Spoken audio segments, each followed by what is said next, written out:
ইত্যাদি। এখন আল্লাহ পাক বলবেন এই ব্যক্তির নেকির যে পাহাড় আছে এখান থেকে নেকি নিয়ে ওদেরকে দিয়ে দাও। বলেন নাউজুবিল্লাহ।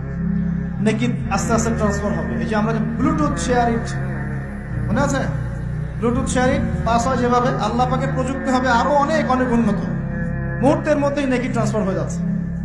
এরপর নেকি যেতে যেতে সব নেকি যদি শেষ হয়ে যায়, আল্লাহ না করুন, তখন আল্লাহ পাক ফেরেশতাদেরকে বলবেন ওদের গুনাহগুলো থেকে গুনাহগুলো বেছে বেছে এর আমল নামে যুক্ত করে। বলেন নাউজুবিল্লাহ। এরপর এই ব্যক্তি এই বিশাল বিশাল নেকি অর্জন করার পরেও জাহান্নামে যেতে হবে। আল্লাহ পাক হেফাজত করুন আমাদেরকে, বলি আমি। তো মানুষের সাথে জড়িত পাপটা খুব ডেঞ্জারাস। তো রোজা রাখার তাৎপর্য কি, যে আমরা যেন এই শিক্ষাটাকে সারা বছর ধরে রাখতে পারি। এই কারণেই রমজান মাসে রোজা রেখে জিকির হবে বেশি, তাসবিহ তাহলিল বেশি, কোরআন তেলাওয়াত বেশি, আমর বিল মারুফ নাহি আনিল মুনকার হবে, তার দার্স হবে, দিনের কথা হবে। যখনই বন্ধুরা মিলে